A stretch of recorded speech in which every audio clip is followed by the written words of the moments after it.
There is a mailer going out, several mailers going out from Amy Reichert, the Republican running to replace Nathan Fletcher at the County Board of Supervisors.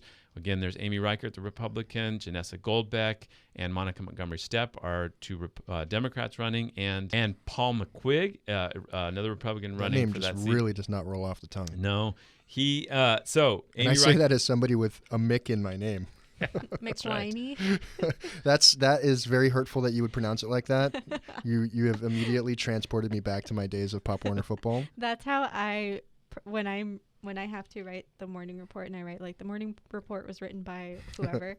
That's how you say it in your head. That's how I say it in my head to know I'm spelling it right, or like Lisa's last name too. I'm like Halverstad it. Yeah, exactly. So when I went out to report the kind of morning after the homeless camping ban thing went into effect, I stopped at this corner over East Village area and was talking with these two guys who were hanging out waiting for this truck that drops off food to come, and was talking with him, had a great conversation, gave him my card, and he looked at me, he's like, wait, pronounce your name for me really quick. And I was like, McWhiney. He was like, all right, I just didn't want to fuck you up with my pronunciation. And I was like, man, I appreciate that. Yeah, that's very nice. Well, Amy Reichert, who's running for that seat, she sent out a mailer from her own campaign, and she said, Amy will fight the disastrous mileage tax. Amy believes local families deserve to keep more of their hard-earned money. That's underlined. She has a fake bill of what it would cost, $900 per year per person to pay for this. Now, again, they have removed that from the plan. And that plan is being submitted to the state. And I asked him, like, so is the state going to take that? He's like, I hope they do. I don't know if they will, but wait, in the is next the state going to take it off? So the state has to decide if the plan conforms to the climate commitments. And without that fee, there's a question about whether it'll discourage driving and fund enough of the changes and rearrange the way people drive enough to correspond to the climate commitment. Now, they can monkey with the numbers so much that it probably will, but he basically said, I hope they will. I hope it will.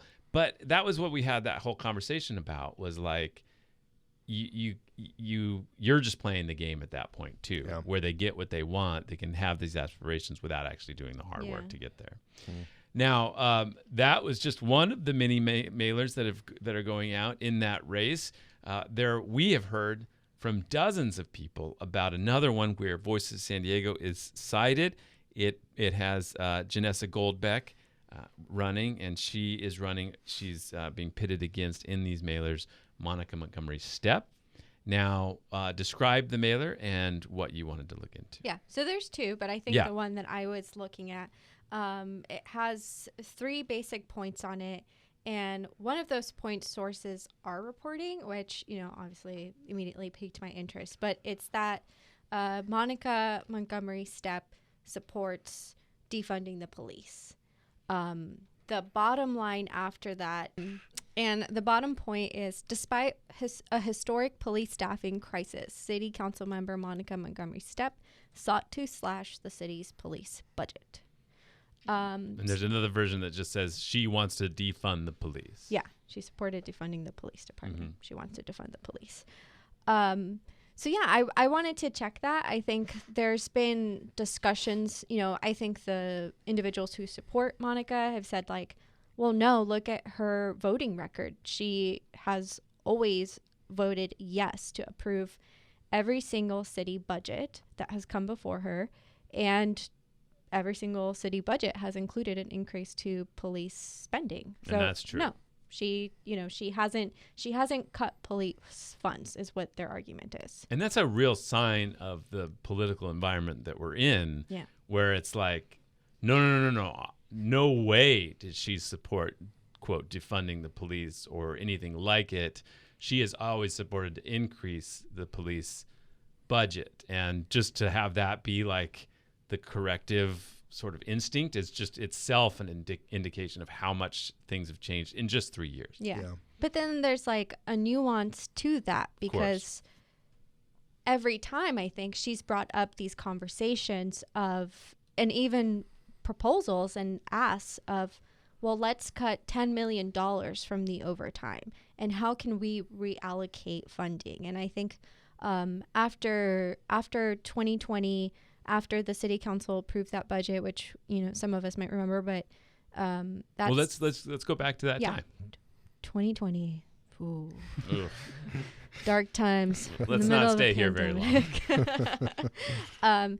So in June, the city council was having discussions about their budget. Now, if you remember, this was around the same time. There was a lot of, unrest and a lot of movement to defund police departments and, basically Black Lives Matter, defund the police, all associated and all related to the murder of George Floyd in Minneapolis. Right. So, and again, I remember that time. It is a natural and I think healthy democratic instinct in a society like this to look at an agency that you oversee as the people, and the government is the people. Mm-hmm. And if you want to hold an agency accountable, doing so through budgetary negotiations or legislation is a natural place and a healthy place to exercise that discussion. Now, especially when it comes to a group of government actors who have the ability to they have a monopoly on violence. They have the ability to kill people if they need to. They have the ability to take people's property if they decide they can. That's a place. Their budget is a place to talk about those things, and that's where that expressed. Now, it was pretty raw. There was like a 12-hour meeting that we all remember. Hundreds of people. People are zooming in and calling in, and it was a real nightmare. But out of that meeting, they stuck with the budget. Yeah, they stuck with the budget. And Monica's comments during that meeting, I mean, she clearly, feels for these calls for police reform or looking at how we're funding police and whether we can reallocate money from police departments to community and addressing these, really terrible disparities and injustices in communities of color. But, they were already so far along in these budget conversations that there wasn't much that they could do. And so... Yeah, they had just negotiated new labor contracts with the police union. Mm-hmm. You can't unravel those in a night like that. Yeah. And so she voted to approve the budget as well as the other council members, and it passed with increased funding. They did talk about and want to do something after that, right? Yeah. So she requested that the city's independent budget analyst just look at like what they're spending with police and where everything's going, with the goal of having conversations around reallocating resources. And there was a specific term used there that was not defund the police. Yeah, so the ask was to dig into the police budget and identify, quote, potential reprogramming opportunities. Right. She did say, yeah, right. She said to us at the time, she said, I want everyone to know that I really do believe that we need to look at the way we provide public safety. I think our officers are charged to do too many things over the long term. We need to look at reallocation and allowing officers to do what they're originally charged to do. There are examples across the nation, but I really want to see what that looks like and have a plan for it. So there was like, give me a plan to cut or otherwise change things, right? Yeah, now, the question is that, quote, defund? And the police officers you talked to were like, yeah, of course, that's defund. She's like expressing her intent or her desire to remove money that belongs to our police department and put it somewhere else. So yes, that's defund for them. And then her response was? She didn't respond. That's right. So she was basically like, a record speaks for itself. I voted for all these budgets.